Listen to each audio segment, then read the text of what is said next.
story. We're wanted men.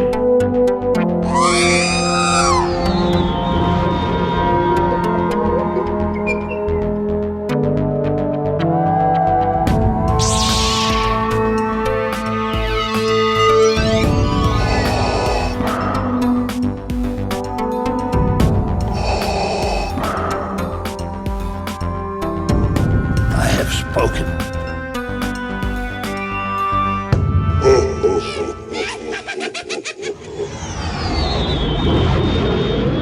Welcome to episode 214 of the Smugglers Galaxy podcast. It is I, Jason. Glen's not here this week. He is enjoying his vacation in the Caribbean somewhere.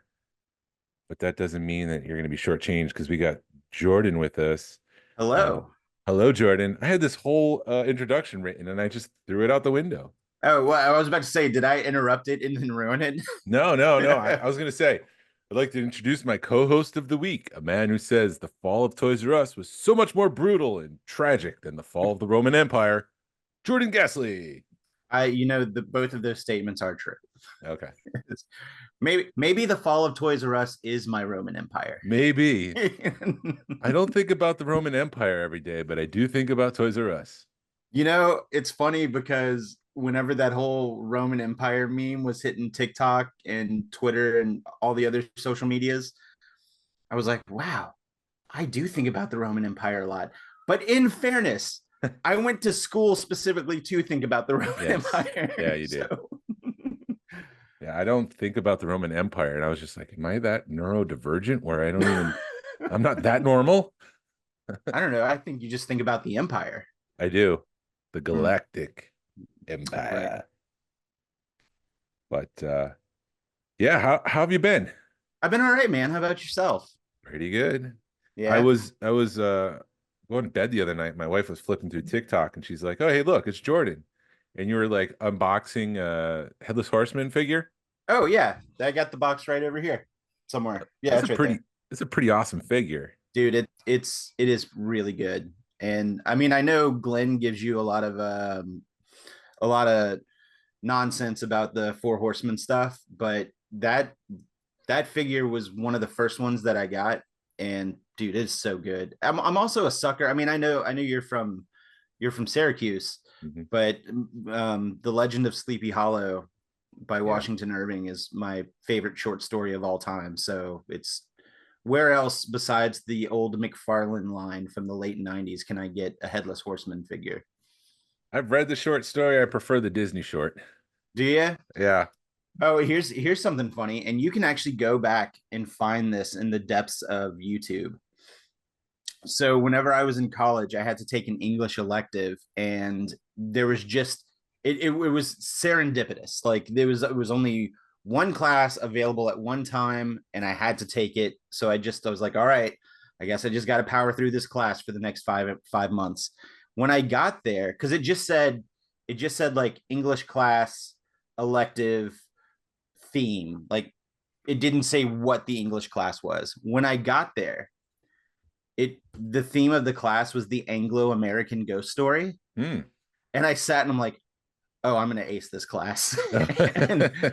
Anyway, did you ace the class? I did. All right. I was probably more vocal in that class than I should have been, and I'm sure I was that dude that annoyed all the other students in that class. Well, actually, as I push my glasses up, actually, no, but the final in that class was we had to do a multimedia project of just a story that we didn't read in class.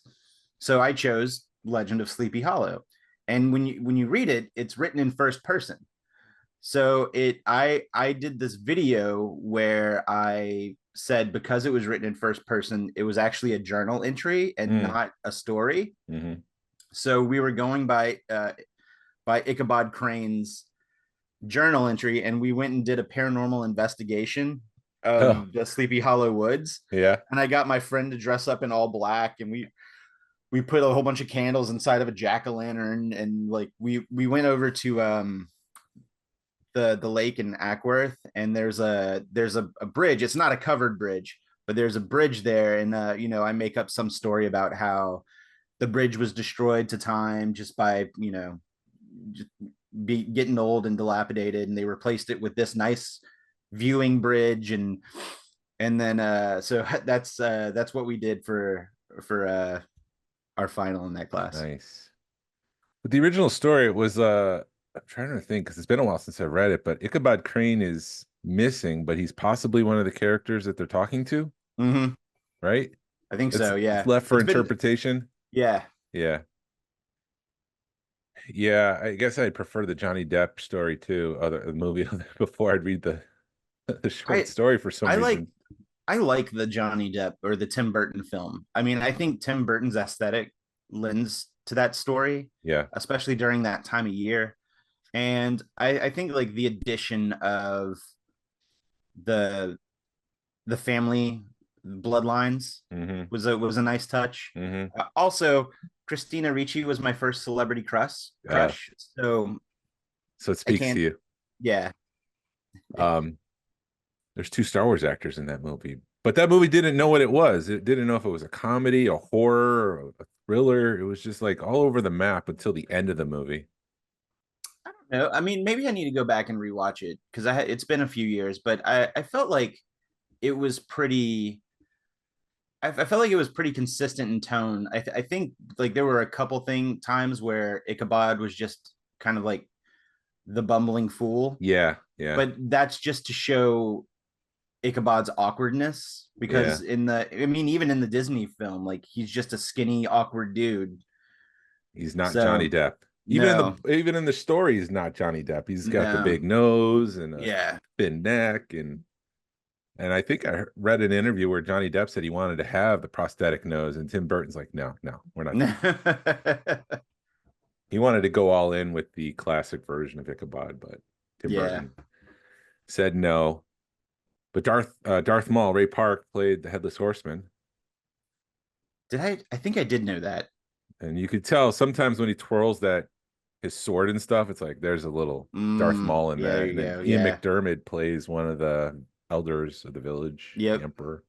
Like one of the, I think it was like one of the Van Tassels, maybe. Yeah, yeah, So, or the other family. I can't yeah. remember what the other I think it's family's the name other is right now. family. But see how I brought it back? Yeah, look Back at to you. Star Wars. Just bringing it back here. I'm gonna play the role of Glenn, bringing it back to Star Wars.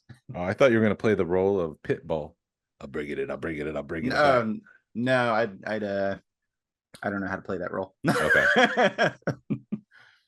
Okay. You did something cool yesterday. I did. How was that? It was listen, I'm not gonna lie, it was a little lackluster. Oh, So yeah, well, I don't womp listen. I womp. want to set the bar low so that Okay. way when I tell the story, it might be like, oh, okay, well, that was actually fun. So some buddies and I, so my buddy Richard, Matt, Ricky, and I found out that in Dahlonega, Georgia, which is about, I don't know, about an hour 20 from us, hour 15 from Yeah. us, Yeah. there is a 90s Pizza Hut Yep. still operating. And I was like, well, we obviously have to go. And when you drive up to it, there's almost like this big reveal of the building around the road that comes around if you come at it with the building on your left.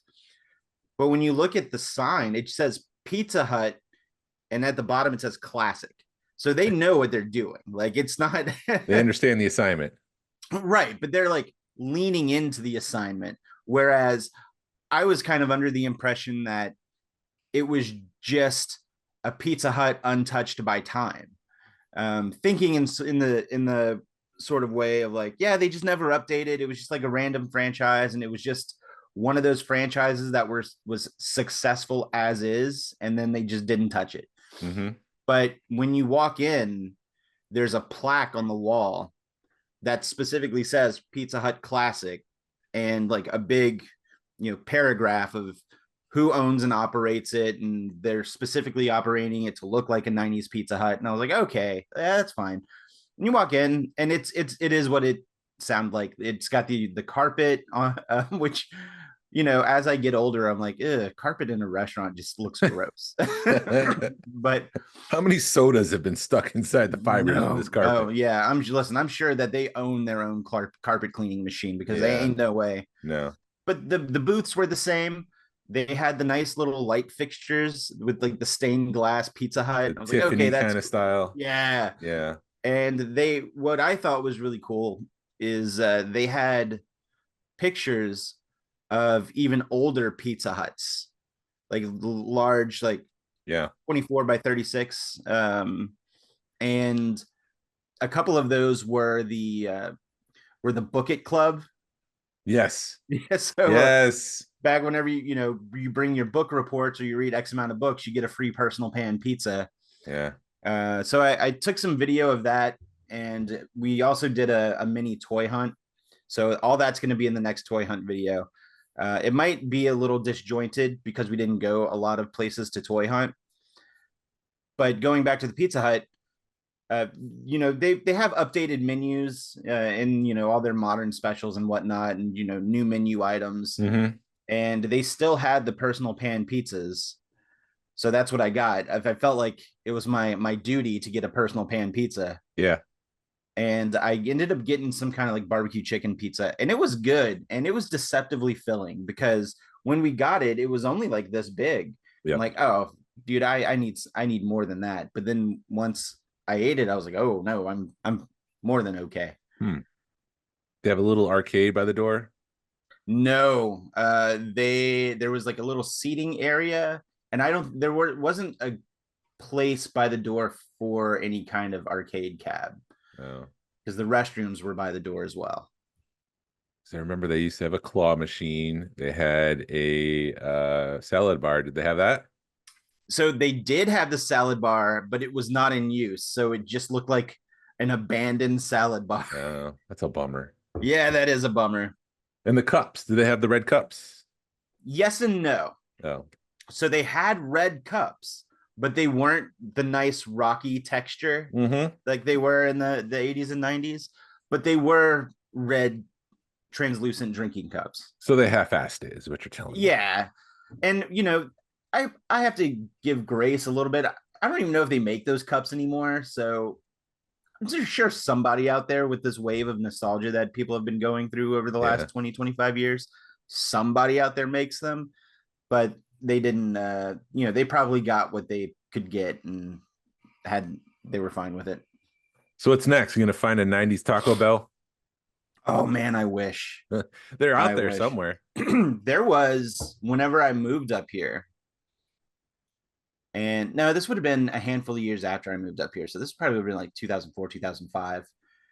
There was a Burger King close to us that still had the 90s color. So like that deep royal purple on the interior. Yeah. Like a teal. Yep. Yeah.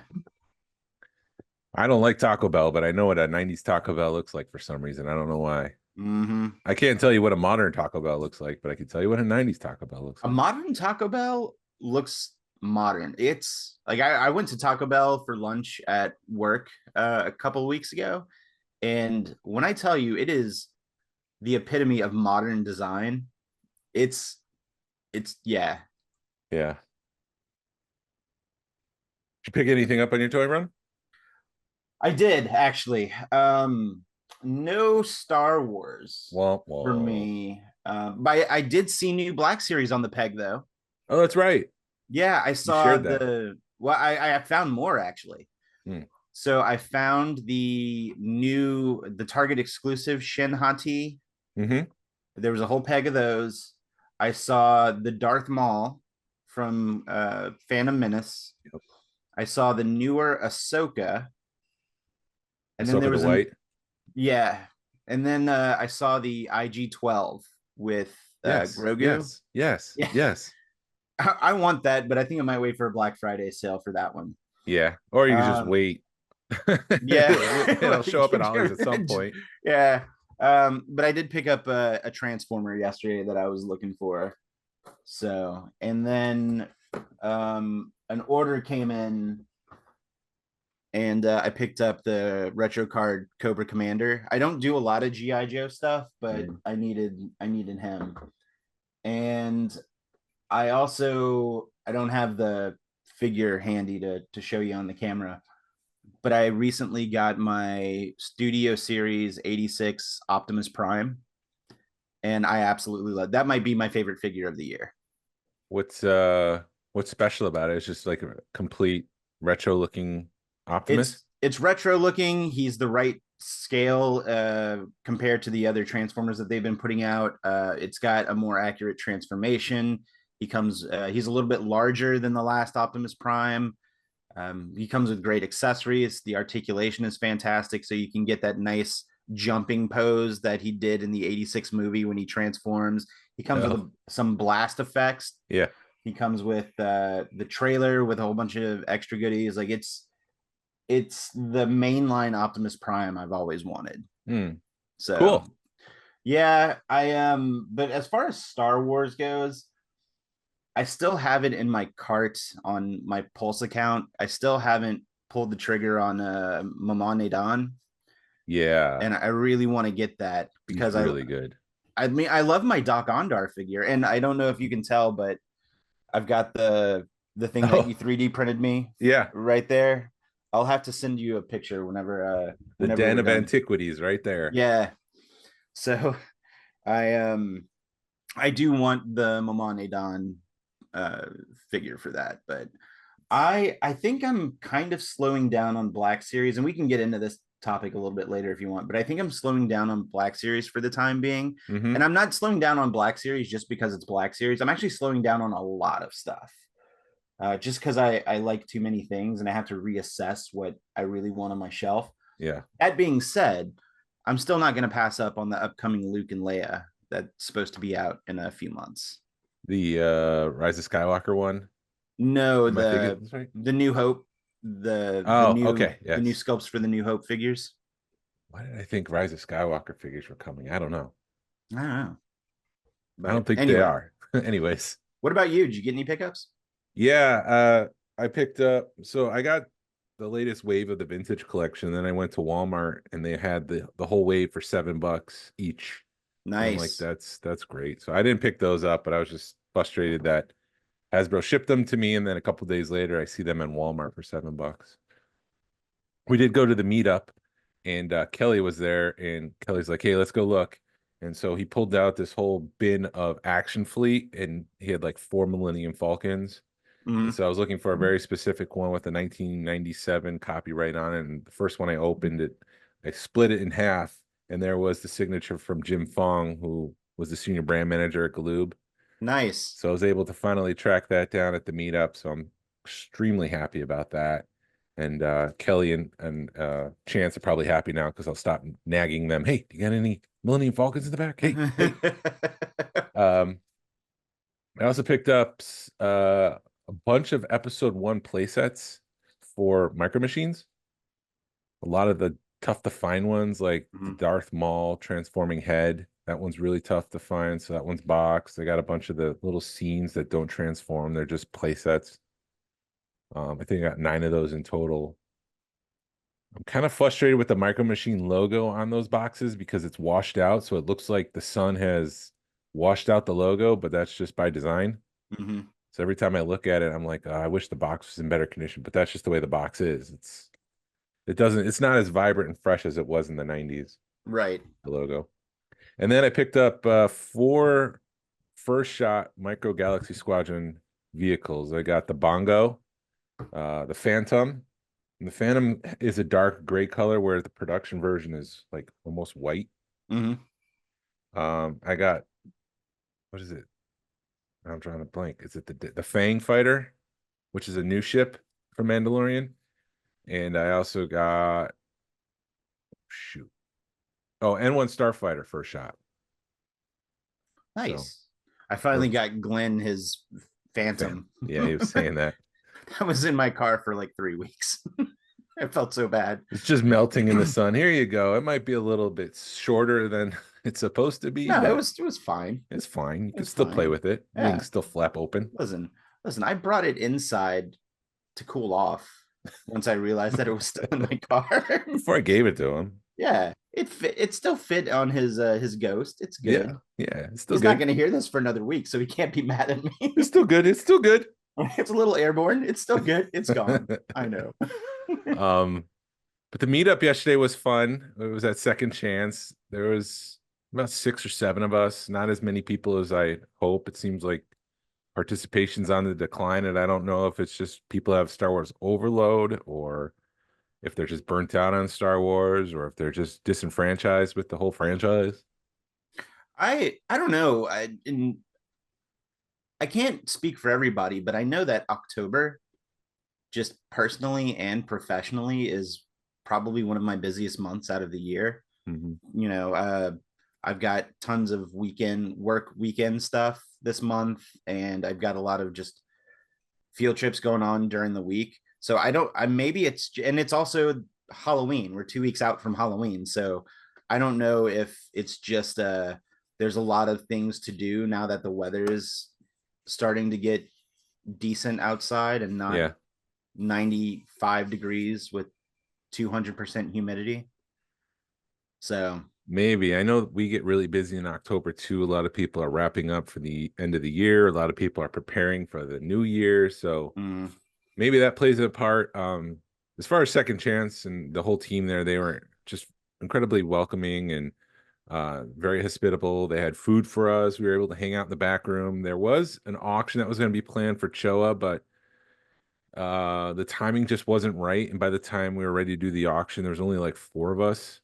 And it was like, just save it. Why bother? So unfortunately, we didn't make any money for the club or for Choa.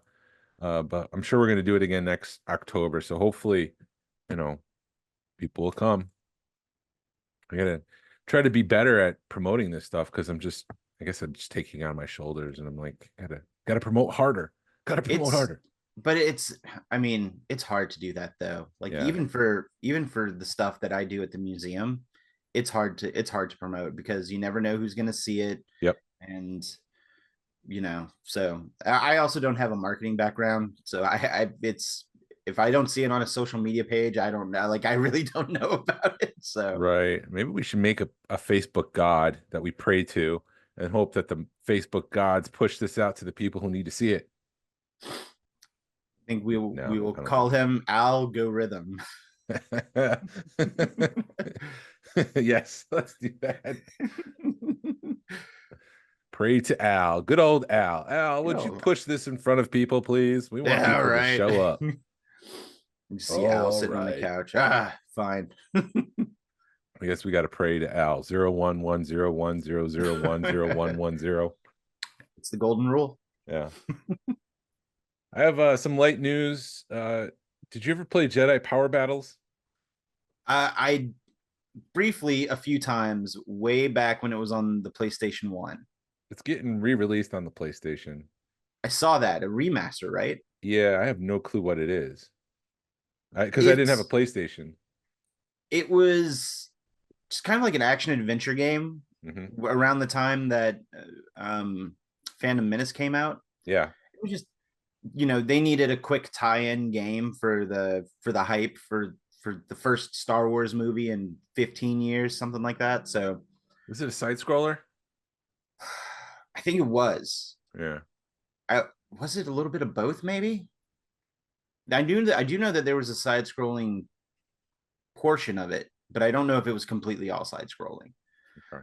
And I do know that for a minute, the PlayStation 1 game, I guess hit the retro gaming loop, and it was a little difficult to find for a minute. Well, you want to find it again? It's coming out for the next PlayStation. Was it PlayStation Pro for $12,000? Yeah, something like that. I think it's $700-800. I think it's for PlayStation 4 and 5 too. So you don't need to get a new console first. Yeah, you don't need a new console for this side scroller game that's retro in every way. I've never updated to a pro system.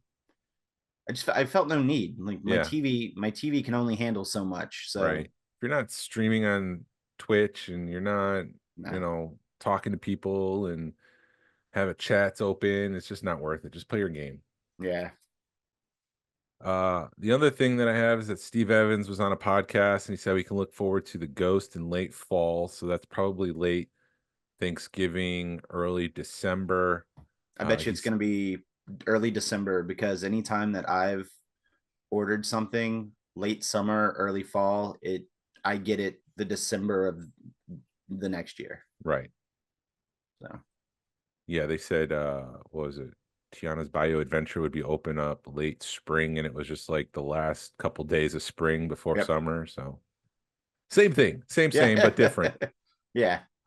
But he's hinting that there'll be news. Mr. Stevie was hinting that there'd be news at the New York Comic Con on October 18th. So should get a definitive answer. Tony Johnson was saying, nope, it's coming 2025. He's thinking there's so many ghosts that they can't ship them all at once, that they'll have to be in waves, and some of them will arrive in 2025. That wouldn't surprise me, unfortunately. And then we were talking about the HasLab Cantina and when that'll arrive, and I think that was a year and a half. So I don't think that's coming until 2026. Let's see, when did the it was in August, July, August-ish. I would say or June. I don't know. I think you might see that one. That I think that'll also ride the December January switch over. So you might see it December 2025 or January 2026. We'll see. I think somewhere in the language it said a year and a half, which I'm like, well, why do you have to do that? Unless it's the small little pieces that are it's more difficult to make than like a giant wing for a ship. Right. So we'll see. I don't know. Maybe the QC process is a little bit more laborious than previous HasLabs, but there's like a Ghostbusters HasLab around the corner. Yeah. Playset?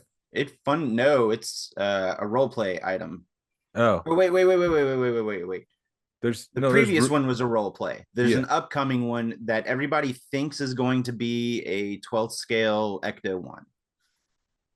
Oh. Because the logo, the no ghost symbol was a wheel, was a tire. Oh, okay, so it's gonna be that. But I was also hearing that there's gonna be like a deluxe edition and a regular edition, just similar to the Cantina. So I'm wondering if this is the new way forward for HasLab. I probably, and I was talking to Richard, old punks for plastic, and he says, or his hypothesis is the deluxe version will come with pieces to make the Ecto 1A from Ghostbusters 2. Oh. So you can take, you can have classic Ecto 1, Ghostbusters 2 Ecto 1, and possibly even Afterlife Ecto 1. So it was like helium tanks on the top that was different.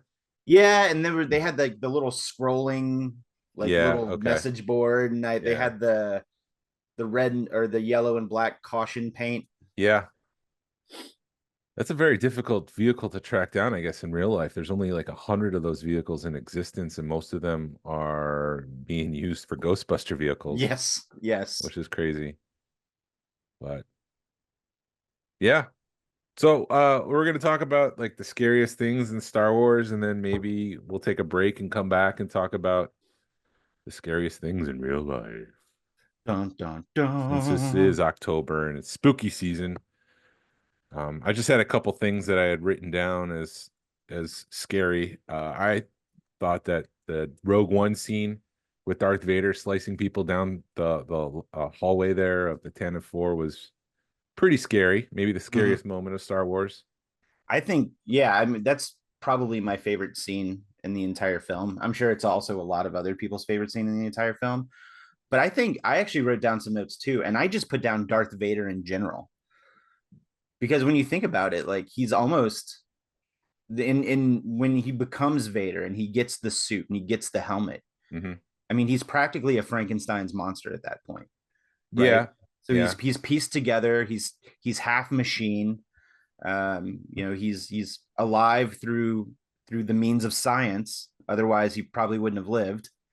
And also, like, he was featured in, like, whenever Star Wars came out, and especially around Empire Strikes Back, he was featured in a lot of monster magazines, like Famous Monsters Yeah, and some of those sci-fi magazines, I could see that. Starlog and whatnot. So I think Darth Vader is just a perfect example of just man making a monster. Yeah. Except he gets redeemed in the end, so he's not like Dracula or I don't know, But even Frankenstein. even Frankenstein's monster wasn't born evil, No, he wasn't. right? He's And then just it was the world that made him the monster. it's that and his Abby normal brain. Yeah. The original sketch of the Night Sisters by Ian McCraig. So when they were doing episode 1 and they were exploring some dark side users, there was this one Night Sister that looks just like a zombie with like rotten teeth and dreadlocks, and it's pretty scary when you see it, and it's like that's a little too scary for Star Wars. Mhm. I don't know. I the excuse me, I'm drinking coffee and it went down the wrong pipe. The little hints of horror in Star Wars are things that I absolutely love to gravitate towards. And I actually put the Night Sisters down for me as well, because I thought it was fascinating that they're essentially a coven of witches, Yeah, but they use the force as their magic. right. And I just that concept was fascinating to me because it's the use of a force with a or the use of the force with a different philosophy behind it. And I was like, that's something that we hadn't seen a lot, especially on screen with Star Wars. But I love that the skin of this philosophy is or the aesthetic of this philosophy is just the idea of earthen witches Yeah. being in a coven and like the sisterhood of witches I thought was fascinating. Yeah, I agree, and that's why I like when they explore something new. I think for some people, the scariest thing in Star Wars is having to watch the third episode of The Acolyte with the chant of the Coven, Mm-hmm. even though it's really nothing. But for Right. people, it's like fingers on a chalkboard having to watch the power of two, the power of one, the threads, and all that stuff. Mm-hmm. I put the spiders from the Mandalorian. I know they were introduced in Rebels, but that scene in the Mandalorian when the ice spiders are chasing down Mandalorian and Grogu, and they destroy the Razor Crest, so they are a real Mm-hmm. threat. They're not just like a villain of the week. They are very dangerous, and I put that down because that was an intense scene for me watching it when it first aired. Yeah, I have that on my list too. And I went back and I looked because I was trying to find the specific name for them, Yeah. and it's just knobby spiders. Okay. Knobby. And then I was like, yeah, but they were like, what about, because I was thinking specifically about the ice planet on in the Mandalorian. I was like, all right, but what are these specifically called? And it's just they're all knobby spiders, and I guess they all just from what I could gather, just acclimated to their elements of whatever planet that they're on. So like the ones in Rebels Oh. were acclimated to the desert, and then the ones in this ice planet were acclimated. I mean, they still exist the same way, but you can tell the desert planet, they're kind of like that sandy tan color, and obviously they're white on the ice planet. So So they're like the gremlins from Gremlins 2, where if they're on an electricity planet, they become electricity, and if they're on a vegetable planet, they become vegetables. They yeah, can just and they're on a Batman planet, they become become Batman. Batman. And concrete is their kryptonite. Yeah. The other one I have is the Mortis trilogy, just because that was so trippy, and it's like, what? Where are you going with this? This is just crazy for Star Wars. And there was the sun. You just don't understand. You don't understand their power because they seem to be more powerful than Jedi themselves. And I kind of felt like that. And there's not a lot of scary moments in Star Wars, but I felt like that was tense. That was crazy. I just put that on my list as one of the scariest moments. That was I mean that's probably three of my favorite episodes. That's Hmm. or one of my favorite story arcs in Clone Wars. And one that I keep going back to personally because I am one of I absolutely loved the Ahsoka show, and that ending with Ray Stevens, rest in peace, Yeah. on the mountain of the father, and he's standing on the arm stretched out. Yep. The one of the things that I love personally, or my favorite thing probably about Star Wars in general, is the lore of the Jedi and the lore of the Force. And I was really excited that we were going to, or hopefully it's still on track to do so. Despite unfortunately losing Ray Stevens, exploring like those origins of the Force and like those Force deities, because that's something I'm very interested in seeing. So because we know of the Force, and I'm sure like in some expanded universe books that I haven't read, they've explained it or touched on it, but I kind of want to see something on screen. I do too. And that's why I find that like that trilogy is actually one of my favorite story arcs. But for Clone Wars, I actually put down the zombie Geonosians from the first season. It was either the first season or the second season. I can't remember. Yeah. But I just remember they were just undead Geonosians going after Obi-Wan Kenobi and a couple of the other Jedi.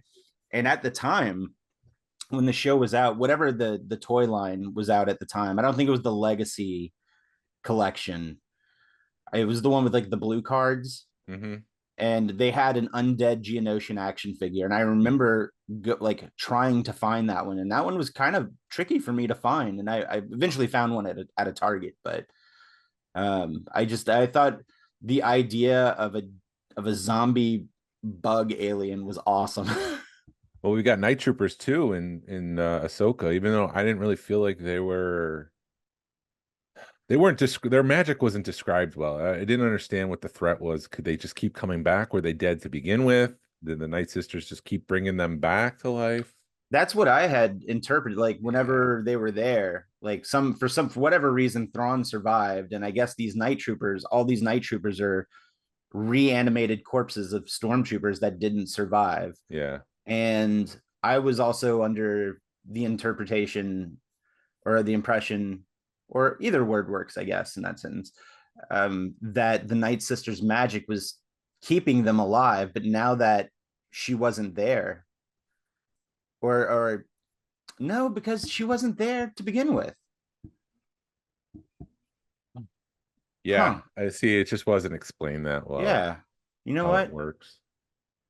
That's a good question. Unless there was like something specific on that planet that was supplying that magic to keep them alive, I'm not too sure. That is a good question. I never thought about that. And this might be a cheap one, but the Rancor. The Rancor. I considered that, but I ultimately didn't decide to do that. But go ahead. No, the only reason I did the Rancor was because did you watch the ILM documentary series on Disney Plus? Yes.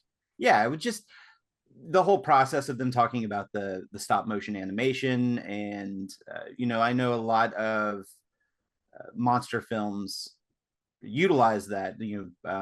King Kong was a big one. It's not necessarily a horror film, but the Harryhausen stuff, Jason and the Argonauts. And again, the Rancor was on the cover of a handful of monster magazines back in the day too. So even though we don't think of it as a monster in the sense of the creature from the Black Lagoon or Frankenstein's monster or Dracula, it's still kind of like a space monster, if you will. So I added the Rancor for that reason. And if I could slightly segue, and this might be walking that fine line, but we were talking about story arcs in the Clone Wars. So there was the undead Geonosian story arc, but there was also that Godzilla story arc. The Zillo Beast. The Zillo Beast, which Godzilla, the Zillo Beast. Come on. That was wrecking havoc on Coruscant. So I put that one in my notes too. That was a fabulous episode. I love that. Yeah, and they've tried to incorporate the Zillo Beast since in like the Bad Batch and stuff. They're trying to extract its DNA or whatever they have in the Star Wars universe to make the ultimate clone. But that first Zillo Beast, when it was just wreaking havoc wreaving havoc on Coruscant was just phenomenal. Mm-hmm. The only other item I had left on my list was the Dark Side Cave, because I just remember as a kid it was, everything changes. The pacing changes. It goes into like the slow motion where it's like every other frame gets seen and it's slower. And in the end, they chop off Darth Vader's head and it's Luke Skywalker there. And it was just like, what is going on? This seems very ominous. And as a kid, that was scary. That yeah, I remember like being very tense, or it was a tense moment whenever I had first watched Empire Strikes Back, and I still kind of get like a little bit of the goosebumps on that whenever I watch it, and just like conditions are right, and you're just like really into it. It still Yeah. gets you. Yeah. I've got a few more. Go for it. I kind of lump these two together. Um, I did the Dianaga and the Raktar because they're very tentacly, Mm-hmm.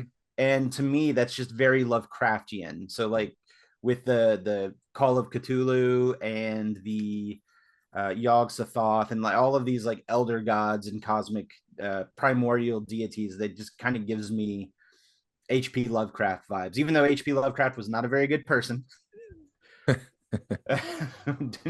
That Yeah, aside. that aside, just the aesthetic of those things give me a very Lovecraftian. And I guess to a lesser extent, the Minox, they're essentially the bats of Star Wars. Yeah.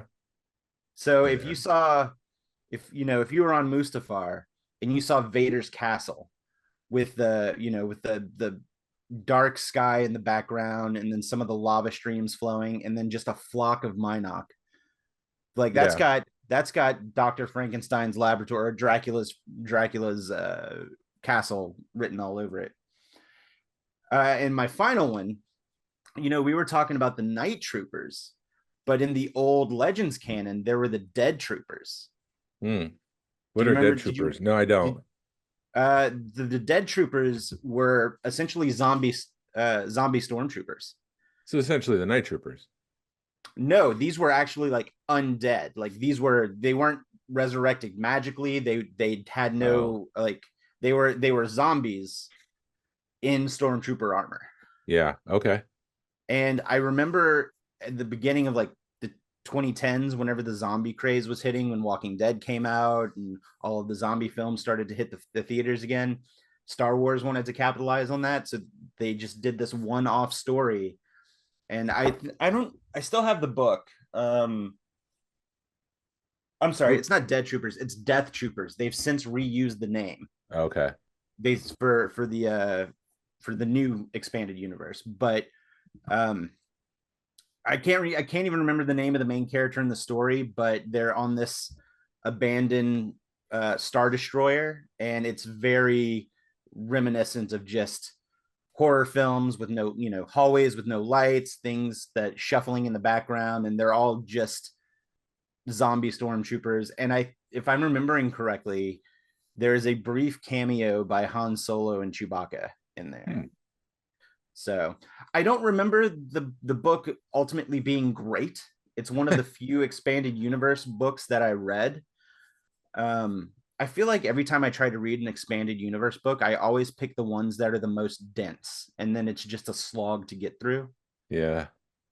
Yeah. But It's hit or miss with those expanded universe books sometimes. yeah, and this was one where I finished it relatively quick, and I was like, it was fine. Like it just what, but I just thought it was interesting that they just tried to take the actual concept of a zombie and put it in Star Wars. Yeah. A for effort.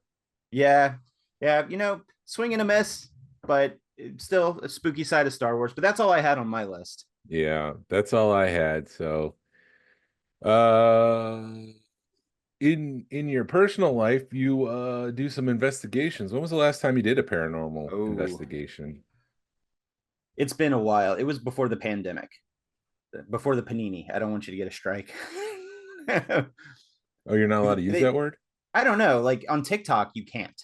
We're Like not TikToking. yeah. All right. Well, the pandemic. I used to be part of a crew, and I investigated for 13 years, 14 years. And at the beginning of 2020, before the shutdown and everything, we just decided to put everything on hold, like indefinite hiatus. Mm-hmm. And I think December of 2019 might have been my last investigation. And it was a training investigation because we were thinking about bringing on 2 new investigators. But I haven't investigated since. The group has never come back. We've just all been busy with life. But I Yep. still speak at conventions and whatnot. I was going to ask, why did the band break up? But we just got, everybody got kind of burnt out, I want to say. We were doing it since 2008. And I was one of 3 charter members left. It was me and I think originally like 6 or 7 charter members. And then everybody was like, nah, it's my time to bow out, But then it was me and my friends Stephanie and Heather. Heather was writing her books, her string of autobiography books about her becoming a paranormal investigator. So she started to take time with that. And I think she also started doing martial arts as a new hobby. So that took up a lot of her time. And her kiddos were also starting high school. Yeah. And yeah, go ahead. I'm sorry. No, I'll be honest. Like I'm interested in paranormal investigations, but the prospect of staying up past 11 o'clock is the scariest thing to me.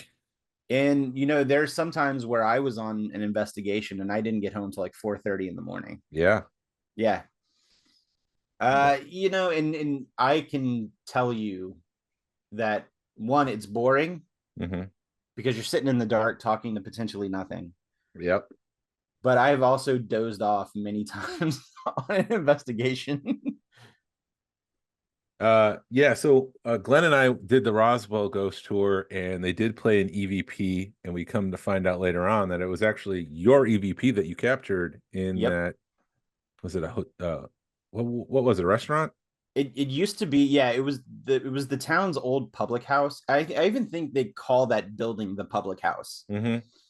But whenever I was giving the tour and investigating for the people who used to own the tour, it was a J. Christopher. And it allegedly had a lot of activity going on in the house. And the owners of the tour / the first group I was in were in with the manager. So we got in, and that was actually our first training investigation that I did with my crew. That ultimately we split off and created a different team about a year and a half later. But there was an EVP that I caught in the women's restroom of all places. And I guess they still play it, and they give credit to the tour owner or the former tour owner, not the current tour owner. Yeah, they don't give you credit. No. But also there's a very good chance that whoever owns it now doesn't know who I am or that I caught it. Right, that you captured it. They just assume it was that person. Yeah. So you've never seen anything though, right? We've talked about this. I've not seen an apparition. I have seen like shadows and black masses block out light, but I've not seen anything as far as like an illuminated figure with features that was translucent or even not translucent. There are some things that I think I might have seen, but I kind of chalk that up to more of just like my eye playing tricks on me. There was one time I was investigating a place on the other side of Chattanooga called Old South Pittsburgh Hospital. And I thought I saw like a leg walk in a doorway, like the backside of a leg, as like somebody was going through the door and their leg was kind of, the last thing to go through the doorway. Yeah. And then I also investigated an old restaurant. I don't even know. I know it's still there. It's not the restaurant anymore. I'm not sure what the building is. It was called Anthony's, but the building itself was an old plantation house that was moved from whatever county it was to downtown Atlanta and turned into this, fine dining restaurant. And I could have sworn I saw somebody out of the corner of my eye dressed up in, late period 1700s Yeah. esque clothing, Yeah. but I don't know if that time period would have matched when that House was house there. would have been built. Yeah, house would have been built. So do you think there's some there? Is there something actually going on, or after, 10 plus years of investigating, are you just chalking it up to like, I don't know, something weird, but not the dead? Man, I wish I had a solid answer for you, but Well, what's your opinion? I don't know, because I'm always a skeptic. Like, I've always been the science guy. Like, give me evidence, give me proof, like give me Yeah. hard evidence. But and if I can go off on a little tangent real quick, there that comes with a lot of caveats too, because the groups out there that are doing science-based work, which there are some fantastic groups out there doing science-based work, they're working within the scientific method: test, hypothesis, test, retest, share data, Yeah. retest, so on. But there are other people on the more metaphysical side of the paranormal, or the spiritual side of the paranormal, that will claim that it doesn't matter how many scientific tests you run, you're not dealing with something scientific, you're dealing with something supernatural. So therefore it won't fit into the construct Yeah. of of the scientific method that we know of it, Right. or know it as it is. Yeah. So with all that being said, I think something is going on. What that is, I don't know, and I think that's ultimately the question everybody's still trying to answer. That it's called the unknown for a reason, right? And who knows? Maybe there is something supernatural going on, and we just don't have a way to like quantify that, or maybe that there is an explanation for it, and our modern science just hasn't caught up to explaining what that is just yet. Right. Will it happen in my lifetime? Who knows? Will it happen 3 generations from now? Who knows? But I've been in situations where I can't explain something that happened to me. Like, I've had my shirt tugged. I've had my shoulder tapped on by something behind me that wasn't there. That's And creepy. I'm not talking about like a hey, I'm talking about like a tap tap tap. Like with And force. yeah, Like someone's trying to get your attention for real. exactly. I've been standing next to an investigator, the same place that Old South Pittsburgh Hospital. We were walking down a hallway, and it was cold because it was November, and there's no heating inside the building. There probably is now, but when we investigated, there wasn't. There's a lot of renovations going on. And one of my fellow investigators, she was wearing one of those like canvasy, what's the outdoorsy brand of coats, like for campers? The North Face? Yeah, North Face. But it had like the canvasy material. Yeah. And she was just standing there with her hands in her pockets, and something on the backside of her shoulder rubbed the canvas together. That when canvas rubs together, it kind of makes It's that warm. loud swishing sound. Yeah. Okay. We all heard that, and it was behind her shoulder on her jacket. It's weird. Yeah, and she wasn't leaning up against the wall or anything. We were just standing in the middle of the hallway. Yeah. I've also been in a situation where I was standing probably about like 2 or 3 feet away from another investigator, having a face-to-face conversation. Mm-hmm. And there was some ambient light coming in from just behind the investigator's shoulder.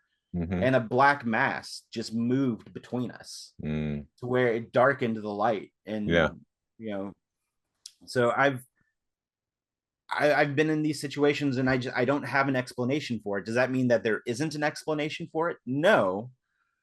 I just couldn't explain it in the time and place now. And some of these experiences are 10 plus years old, so it's not like I can actively go back to these places and test and retest Right. what So happened to me. You're of the opinion that you don't have any definitive proof, but you haven't been convinced otherwise that right something's going on. Yeah, and even if something isn't going on, my thing getting into it was, Yeah, I grew up loving ghost stories, and they're some of my favorite stories to read. And clearly, people who are experiencing these things are experiencing something, whether that something be supernatural in nature, scientific in nature, or maybe it has something to do with like their own, mental health or perception. Like they're experiencing these things for a reason, and I'm curious about why people are experiencing these things. Oh, you're cut out. I can't hear you. Nope.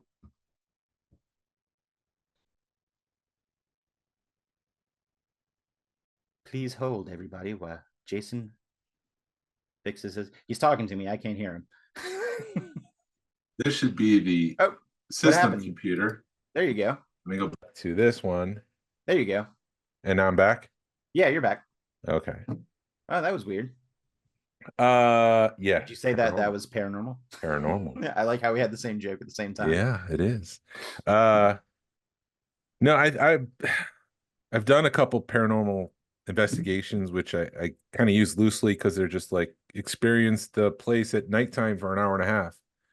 It's not like a full night investigation and nothing really happens. And I just feel like nothing's going to happen. There's nothing here. Mm-hmm. And so I just wonder if, like, for lack of a better term, some people are haunted, meaning that either their brain is letting them see things or they're seeing things that once happened or something more along those lines. I don't want you to think like I'm saying that they're mentally disturbed or something like that, Right. but like people are haunted, Right. not the buildings.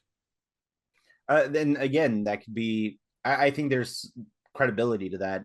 There's so many different hypotheses in the paranormal community, and even our understanding of poltergeist activity has changed a lot. Everybody's introduction, at least since 1980, has probably been the Tobe Hooper film, which fantastic film, still holds up really well.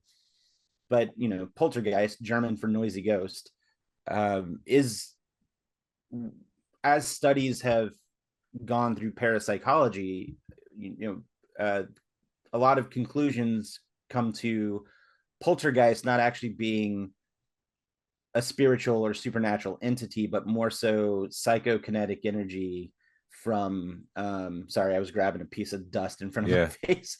I realized that looked weird on camera. People who are listening don't know, but I just explained it to them. Right. Psychokinetic energy. Yeah, I am, by dust. Yeah. Psychokinetic energy, especially through children going through puberty, like preteens, transitioning into teenagers. But for the most part, girls, right? That's my understanding. It for the most part, probably. I've seen I've seen cases for both ways. I do know that there is, a lot of talk of,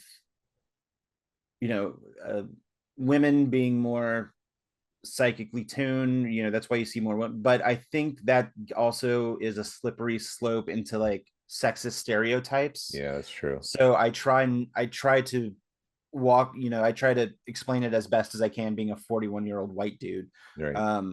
I don't want to accidentally go down a wrong path by saying a wrong phrase or something like that. So I kind of stray away from that. But as far as cases, the case that The Exorcist was based off of, right, that was a boy, right? So I think it's just I don't think there's more one way or the other. I think there's probably a healthy dose of both. Yeah, I think but in my mind, an exorcism is different than a poltergeist. Like the ramifications though of a prepubescent child having the ability to like open drawers and stuff, like it just goes to show this world is weirder than we're just put the blinders on and we live our day, going to the grocery store, taking the trash up, but you got some kid down the street potentially opening drawers with their mind. It's like, what is this world? What are we doing here? Right. And I say that, the film Exorcist, which was based off of the book, and the book was based off of the real thing. This quote unquote real thing. Like the event happened, but whether or not it has supernatural or demonic overtones is still kind of up in the air. As a matter of fact, I I just guess found you're this right. out. You're right. I just found this out. The person who the original story, so the actual child this happened to, Yeah. just passed away like a handful of years ago. Yeah. and I didn't know that. and I didn't know that either. I have a friend named Richard Estep, and he's a paranormal investigator and author. And he spoke with me at Dragon Con, and I was watching one of his panels, and he did a whole presentation on this story specifically. Hmm. And I forget what the name of the gentleman was who this happened to, but I think he passed away 3, 4, maybe 5 years ago. Oh, wow. And he never, even after the popularity of the Exorcist film, never capitalized Right. off of any of that, because he's like, no, I don't want any of that. So he lived through it, it was over, and he just wanted to live his life. Because if you think about that, how rich would that dude have been for speaking engagements everywhere, like with just Yeah, the but at sheer the same, popularity of all that stuff? so And at I the same, get that. No, say what you were going to say. I'm sorry. at the same time, the flip side is like devil worshippers will show up at his house and be like, Exactly. "Bless me, Yes. Father. Yes. I want the power." Right, because not everybody knows exactly what happened to him except him, and then maybe a couple of the close people who were involved in the situation. Right. And Right, there's a reason he stayed low profile to the end of his life. that's part of the reason why they changed the gender in the movie, was to protect them as best they could. Yeah, quite possibly. But I say that, like, you know, uh, you were saying, just it goes to show just how crazy the world is, and things that might be going on that we might not perceive, or we're so busy with how we perceive everyday life that something like that is just beyond our comprehension. And that's why a lot of people say, children are more apt to seeing ghosts, or quote unquote seeing ghosts or spirits, because they don't, their frontal lobe, buddy, that's not complete until you're 25. So to Right. them, Right. if they're seeing something, they think it's real, because they don't know that ghosts don't exist, or quote unquote don't exist. Right. To them, it So is real. yeah. Yeah, I experienced a couple weird things. I had a dream when I was a child, as you were saying, before I was prepubescent, before I was a teenager, that kind of, I don't really want to get into it too much, but the things that I was told in the dream did come true, and it was like a close relative that told me all this stuff. That was Oh yeah. very interesting. But it really that hasn't happened since. The weirdest thing that happened was I was laying in my living room here in this house, and the blinds too, because we have a screen door, sliding glass door, and the blinds, there's like two-sided blinds, were closed, pulled together. I'm watching shows, and I see outside there's like a little crack between the blinds. I see, for lack of a better term, uh oh my God, the pixie from Peter Pan, Tinkerbell. Tinkerbell. Tinkerbell. I see Tinkerbell float up, maybe about 2-3 feet, and like caught my attention because it was a bright light. I look outside and I'm watching this thing go up. I run outside and I'm like, "What was that? What was that?" And my wife was sitting on the couch, but she couldn't see it from her position. She was on the shorter couch, and she's like, "What? What?" I'm like, "I just saw a light out here. There was like a light. Maybe someone was flashing a light, but it was like self generating light, Yeah. and it wasn't like a flashlight. It was like an orb, like a golden orb, and it freaked me out. So I'm sitting there watching TV, close the blinds, and I realized that maybe what I saw wasn't outside. Maybe it was inside the house. So I had my son Harrison stand in the hallway where all my micro machines are, Mm-hmm. and hold the flashlight on the cell phone. He popped open the light, and Yeah. he lifted it up from the hallway, and it was a perfect recreation of what I saw. So it's almost like the light that I saw was reflecting from the hallway onto the door to me. Oh, interesting. Nothing really paranormal's ever happened in my house other than that. I want to say that, like, there's no ghosts, there's nothing going on. Right. But it was very weird, something I can't explain. I don't know what that was. Mm-hmm. I I had a and this is kind of related. I had a sleep paralysis situation. Well, that's the worst. That just happened to me a couple weeks ago for the first Oh time. man. So did you let me ask you a question real quick before we go in. When you experienced it, did you have a dream right before you woke up? I had a dream that somebody was holding me down. Okay. Do you know if Eh, this person in your dream that was holding you down, was it like a shadow man or a gray alien? It I I want to say it I can't remember because I went from subconscious to conscious in the middle of it, Mm-hmm. where I tried to turn on the light next to my bed, but I was just so in between those two areas. So I went from a dream from someone holding me down, and I can't say with 100% exactly who it was. Mm-hmm. I want to say it was a shadow man. It definitely wasn't an alien because I would have popped up and be like, I just saw an alien. Right. It was definitely more of the Great shadow. Scott. Great Scott, it's an alien. Um, it was definitely like a shadowy kind of thing that was holding me down. And I remember trying to reach for my light and I couldn't because I was being held down. I was like, Mhm, I was a bag of bricks. I couldn't move. My body mhm. was heavy. So anytime I've heard stories about sleep paralysis, it's either a story of like a shadow person or a gray alien. Yeah. When it happened to me, it was a shadow person, and or actually, when I say shadow, like it just was somebody that wasn't there. So it was like some kind of supernatural entity. And I was in a room with my buddy Matt, who's a videographer, and we were talking about doing a documentary for for Elvira, Oh, and I can explain that. I had watched the Elvira, one of the Elvira movies, that the night before or the night that that happened. So I'm like, okay. okay, that was like current in my subconscious that. Uh, but I started to feel like my shirt being tugged, and then I looked down and there was nothing pulling my shirt, but my shirt was still being tugged. And then I tried to move and I couldn't. And when I woke up, I woke up and I realized that I was still like I couldn't move. Like my body hadn't woken up with my brain Yeah. or my consciousness. Yeah. And but there was also a pressure on my chest too. Like I started to feel a pressure on my chest.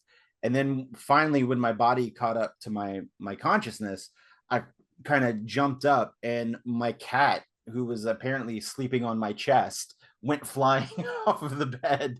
So Wow. that's where the pressure of the from the chest came from. Yeah. But whenever I like, this is like the wee hours of the morning, there's just some ambient light from the rising sun coming through. I did have like the weird like shadow stuff in the corner of my eyes Interesting. afterwards, and I was like, huh. And it took me a minute to kind of collect myself and go back to sleep. It was very interesting. Very interesting. I've seen a couple UFOs. Alex wrote in, Alex Morris, who was at Rogue Fun, is a friend of the show, friend of the club, friend of us. Shout out to Uh, Alex. yeah, he said go for it. So I did see a couple UFOs. Have you ever seen one of those? I UAPs? I I don't think I have, and if I have, I don't know that I have. Yeah, there was one night where I was in Syracuse. My wife was either in Florida, like we were away, and we were talking on the phone, and I was looking at the Big Dipper, and the pan itself is made up of 4 stars. Mhm. There was a fifth star in the middle, so you could make an X. And I'm like, this doesn't make sense because it's not supposed to have a fifth star. It's supposed to be, just the 4 stars. It's the Big Mhm. Dipper. It's famous. And after watching it for a while, it just sat there. It looked like a star, and it just started moving up towards the top of the pan. And then it just started fading as it moved up, almost as if it was going higher in elevation as it drifted away. And that's the reason why I couldn't see the light anymore. But it went from the middle, which it stood there for a couple minutes, like unmoving, and then it just moved up and dipped out, Man. which was crazy. And I thought, my X-Files brain, and I've always wanted to see UFO, and here it is, and I can live a happy life, and I'll never see another one. But then you Uh, did. but then I did. There was one point where I was outside. Oh, sorry, I was in an airplane looking outside, and I saw a softball just kind of fly by. No wings. It was close to the airplane, no wings, Huh. but it looked like, like a ball, a white ball. And I figured like if it was ice from the plane, it would be moving down, not straight sideways, parallel to the plane, just going in opposite directions. No Hmm. wings. It was close enough to see that it looked like a softball without the the string on it, the stitching. Mm-hmm. And I thought that was weird, but I kind of dismissed it at the time because this was before all of the reports started coming out about UAPs and orbs and stuff like that. Uh, but now looking back and learning that, people do see these little balls, they fly past military craft, they fly through the air. There was a recent video of somebody who was just filming his property, his land, and he didn't even see it at the time, but this like a white orb comes down into the field, and you can see it just kind of moving around, and then it shoots past the drone itself. And because he's on his phone filming this, he didn't see it. So Oh, interesting. this is a thing, and if you search for like drone UAPs, you'll see a bunch of them just flying at incredible speeds. It's almost like they're out there. Huh. And if that's not good enough, I was in Syracuse getting on a highway at one point. I did live near an airport, so I know what the planes look like. Um, Sometimes when the runways are down, they do an alternative route. So this was on the alternative route, but I did see what looked like the traditional flying saucer.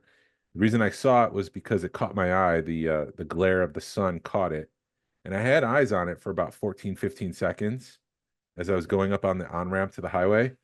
And I did have to look to make sure there's no cars next to me so I can get onto the highway. And when I looked back, it was gone. I remember thinking that it was close, that it was like maybe a mile away.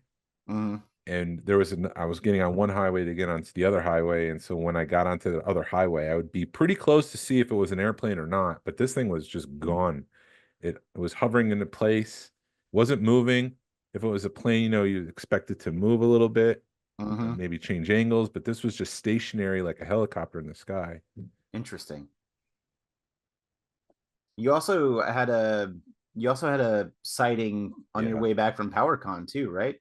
Yeah, this was to PowerCon, and this was the craziest one because it was 25 yards, 30 yards above us Mm-hmm. on the side of the highway. And so if you're a UFO and you've traveled, or UAP, you've traveled across the ocean of the stars to get to us, you probably wouldn't just hang out over a highway where everyone could see you. If you're trying to be, discreet, you wouldn't do that. Right.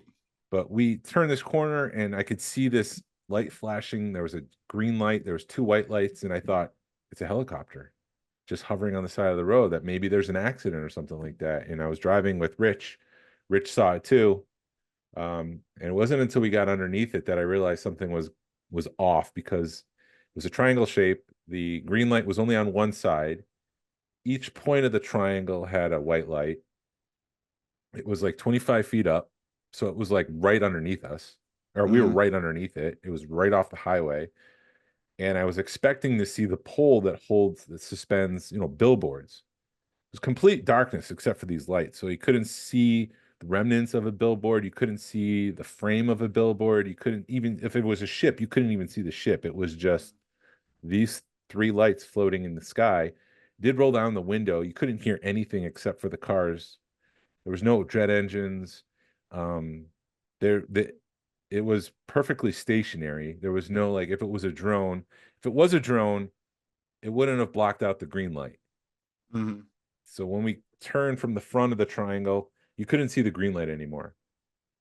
And if there was a post holding up the billboard, you would see the post from the light. So if you're traveling beside it, there was nothing there. Nothing was blocking out the light. Huh. And it was the craziest thing I've ever seen. The thing that I can't explain. We did go up to PowerCon the following year, and we got to that section. Because it's like an hour span on this highway, Mm-hmm. and there was no billboards overhead. All the billboards were in like cornfields off on the highway. There was nothing above the trees. And so I don't know what this was.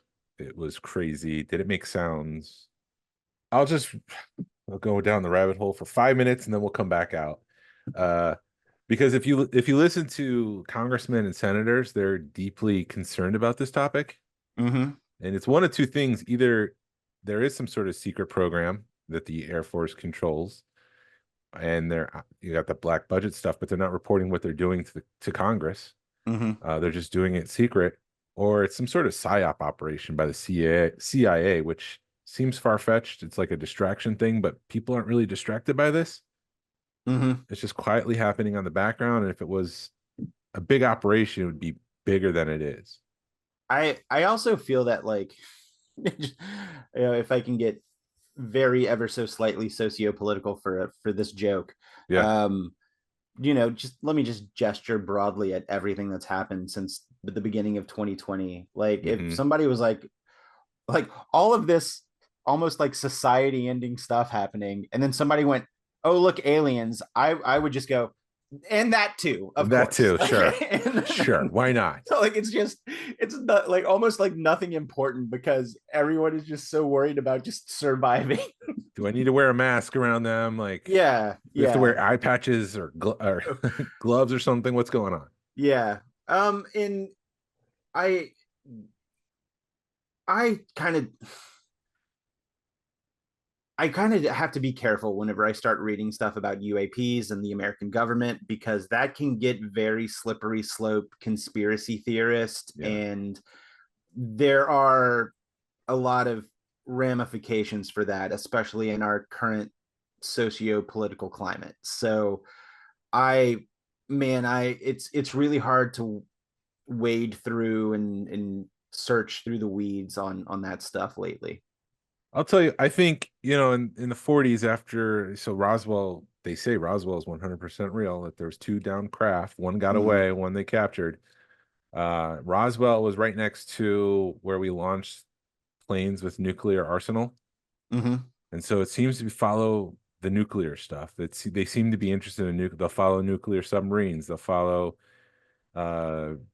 trucks that are carrying nuclear warheads. Like, there's something revolving around the nuclear aspect of things. So after the Manhattan Project, and we saw this in Oppenheimer, we had a Russian spy, Mm-hmm. and he went right back to Russia, and they were able to develop their bomb based on all the research that we did, and told them exactly what we needed. So after that, I think the U.S. captured this downed craft. If you go into Roswell, they even said we have a flying saucer, and the next day they came out and said, nope, nope, no, no, no, we Weather don't, balloon. no, forget about that. Yep. So if you get that saucer and you want to keep all the technology to yourself, you have to take security up a level from what we had at the Manhattan Project. Mm-hmm. And so they would break things out, and they would tell someone, work on propulsion. Here, you do this. Here, you work on biologics. You work on this. But people aren't talking to each other. And so they don't know what they have, and they can't talk to someone else and say, what have you learned? Maybe that'll help me with my research, because everything has been siloed to try to preserve the secrets so that the Russians can't figure out that we have a flying saucer, and the Chinese can't figure that out because they don't have all the pieces. Everyone's got, that one little piece of the puzzle, and the government's like, tell us what the puzzle is. It's like, well, I can't, because they just have this one little piece. It's got red and gray on it, Mm-hmm. But I think today that's becoming more of a hindrance, because in China, if you speak out and you do something against the government, you'll get killed. Right. If you want to live, you keep the secret. And so we have the intelligence community looking at China, and they're saying China's got all these people looking at propulsion, but all of a sudden they switched over to, I don't know, energy.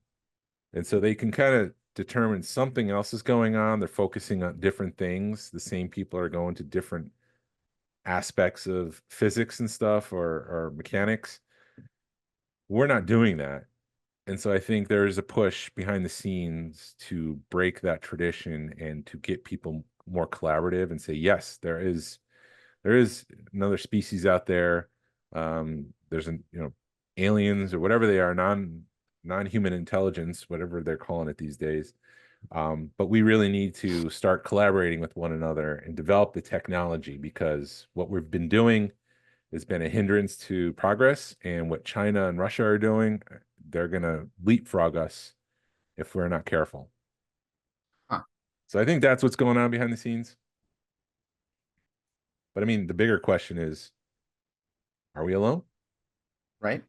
Again, it's called the unknown for a reason. It is. And I mean, I don't want to get into it here, but there's all these different theories as to what they're doing.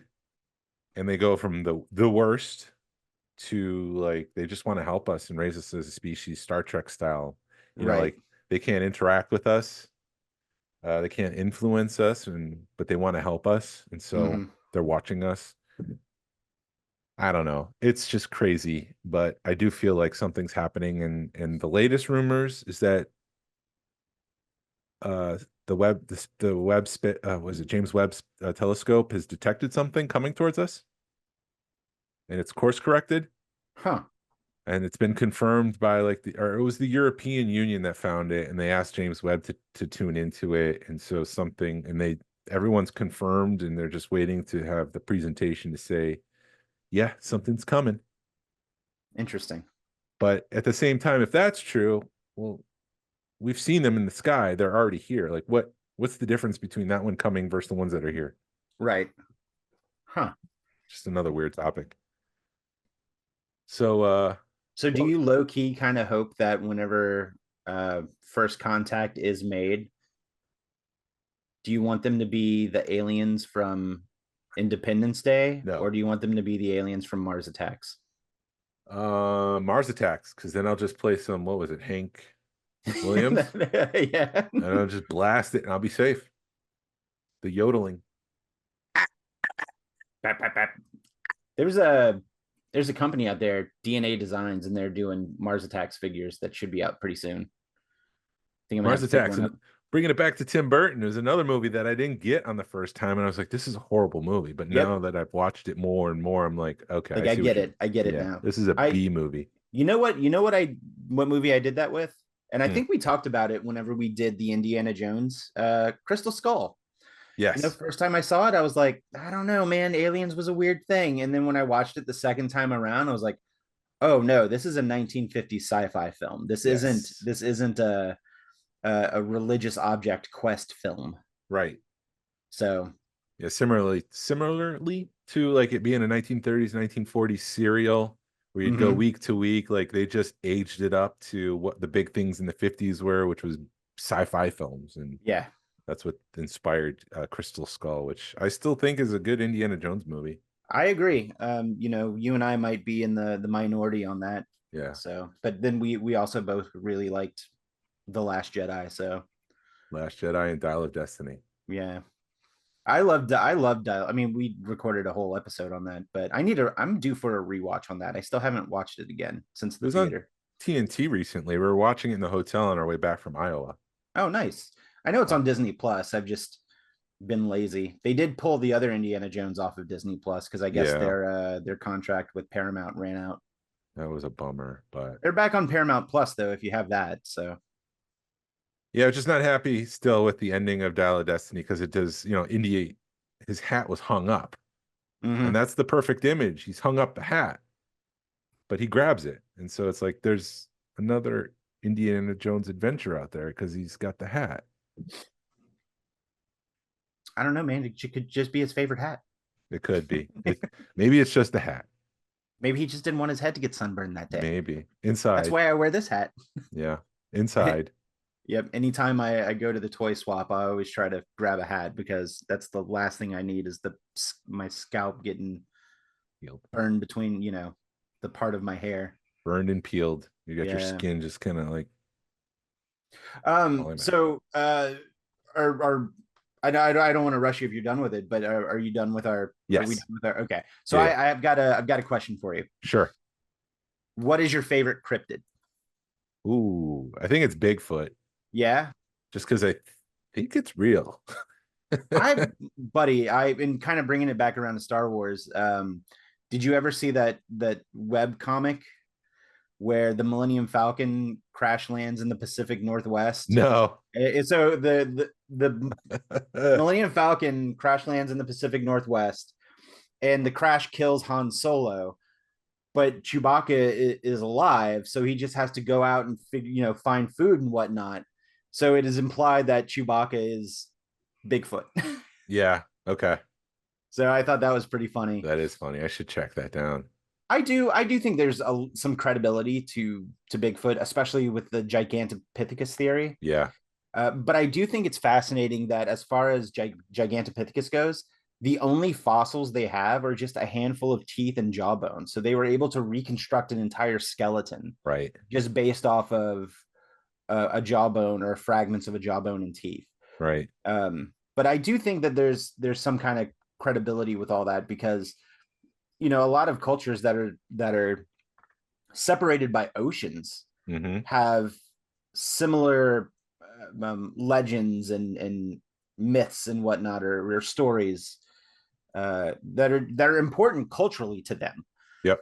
Obviously like the Yeti and the Yowie and Sasquatch and what we call Bigfoot. So I do think that out of all the cryptids, that's probably the most the most likely to exist.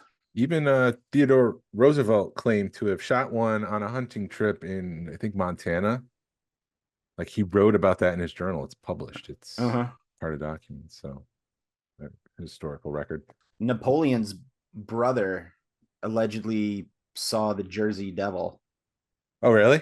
Yeah. Is that your favorite cryptid, or do you have another? No, my favorite cryptid is, because I'm South Louisiana boy. The Lugaroo / Rougarou. Either name is correct. What is that? It's the Louisiana werewolf. Oh, okay. So it's a dog man. It's actually like a werewolf, but okay. But it's not real. Like it's 100% myth. There's never been a sighting. It's just been stories that had circulated, that myths combined from like the Acadians that were exiled from Canada down to Louisiana, and then also a lot of Caribbean, a lot of native Caribbean stories that unfortunately came through via the transatlantic slave trade up the Gulf of Mexico.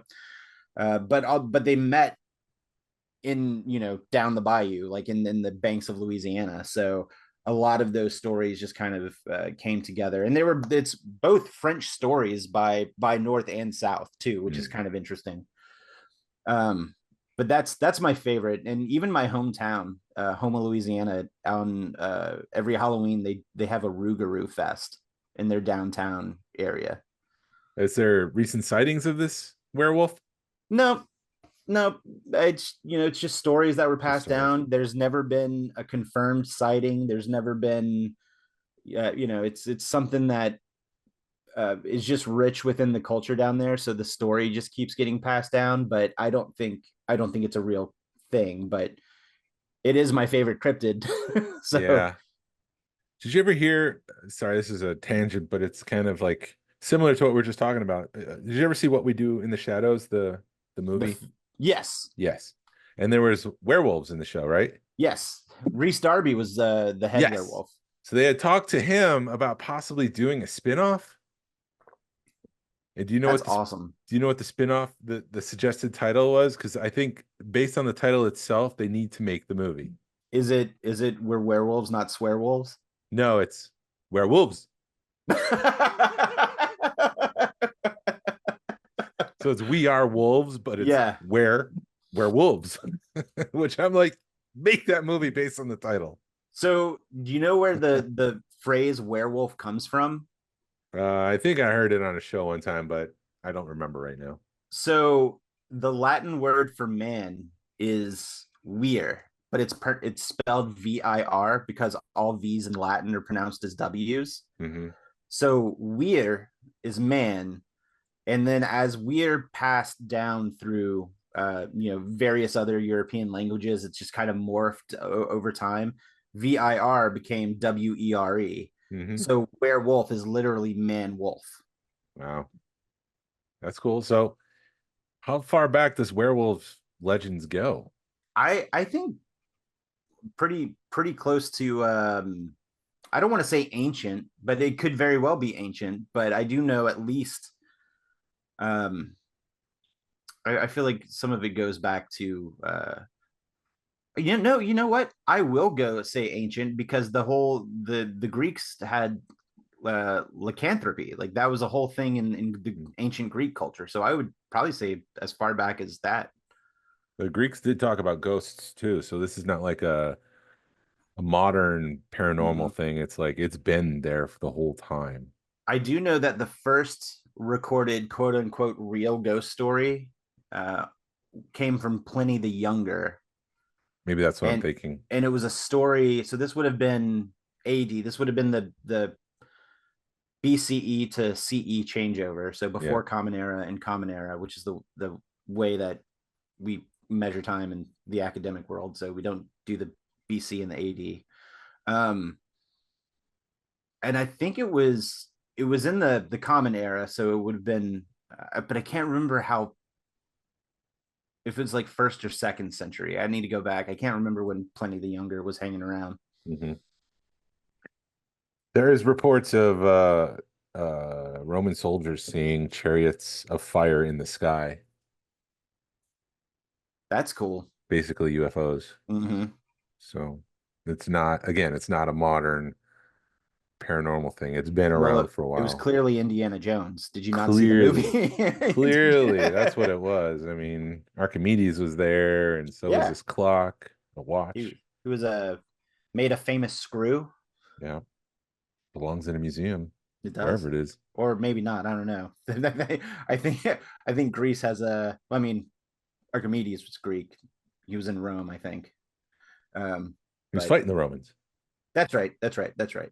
Um, but I don't know. I think Greece has had a lot of their stuff pillaged. So Yeah, yeah. Same I'm thing looking with at you, British Museum. Egypt. Yep. So I'd like to end this show by saying thank you for listening to the Smugglers Galaxy podcast. But I'll say this time, thank you for stomaching the conversation because it's not necessarily Star Wars. We went way off tangent. So thank you for doing that. If you could, please leave a like and a 5-star. Oh, wait, before I wrap up, where can people find you? Let's do this right. Oh, you can find me on YouTube as Jordan Ghastly. It's just a lot of toy hunt videos. I do have, however, a resort tour slash room tour for the Disney Hilton Head Resort Mm-hmm. coming out. Okay. So stay tuned for that. I'd be interested in It's going to that. be short. And then, across social medias, you can find me at Jordan Ghastly. So TikTok, Instagram, Twitter, just Jordan Ghastly across the board. Awesome. And you can find us on Facebook, Instagram, and YouTube. Send us an email or message us. We love feedback. We love to make you part of the show. Our email address is smugglersgalaxy@gmail.com. Thank you to Alfonso Riviera for the Smugglers Galaxy logo. And thank you to Levi Waterhouse for the music. People, collect for the love of it. Hashtag vote with your wallet. Zeb and Callus are more than bros. Pass on what you've learned. Be a positive force in the collecting community. This is the way. This is the way.